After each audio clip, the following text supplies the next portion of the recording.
So yan guys, ang ulam natin ngayon, simpleng minudo at tara samahan niyo ako, kain po tayo. So ayan guys, nandito naman tayo sa kusina, may kararating ko lang. So umuulan guys, ang sarap na naman kumain ngayon. Samahan niyo ako kumain ng parang minudo na pinaghalo-halong karning baboy na may carrots. Kung tawagin nandito sa amin ay, ano ba tawag niyan? Ginamay. Yan. So ito guys, tingnan nyo. Kaya samahan nyo ako kumain ngayong gabi. So let's do it, man. Charan! So yan ang ulam natin, men. Sarap nito. So ayan, mainit pa. Huwag na natin siya initin, guys. So, let's eat.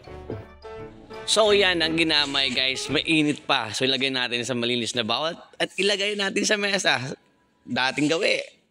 Kakain tayo guys, samahan nyo ako. Sana mag-enjoy kayo sa panonood ng video ko. So let's eat! So ayan po yung ulam natin guys. Yeah! Tawag namin ito is ginamay guys, ginamay. So let's eat guys. Kung kayo manonood kayo, kain po tayo. So ayun ang kanin ko is bahaw to. Kanin lamig. Sayang na. No? Hindi kayo oh. Ito masarap guys. Ito natin sa baw. Patatas sa carrots. Ayan. Kain tayo.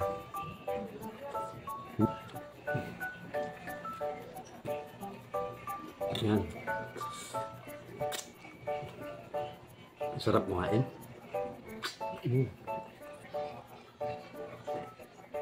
Hap.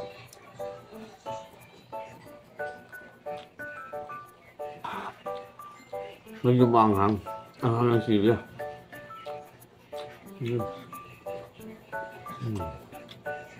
Simpleng minudo lang to. Ginamay ang tawag sa amin dito.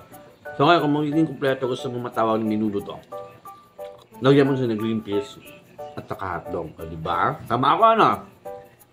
So ito simple lang to guys. Lutong bahay lang po tayo. Pero masarap ha. In fairness. Ang daming bahaw. Lamig na kanin. Nanuna ko. Sayang eh. Mahal ang kilo ng bigas guys. Huwag tayong magsayang.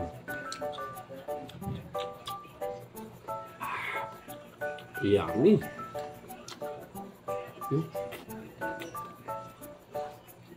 Yung manok, iniwa lang maliliit.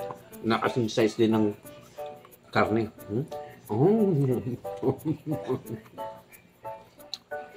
Kaya ito ako napanood mo to.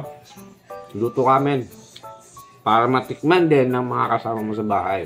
So simple recipe lang po yan. Kayang-kaya mo yan. You can do it, man.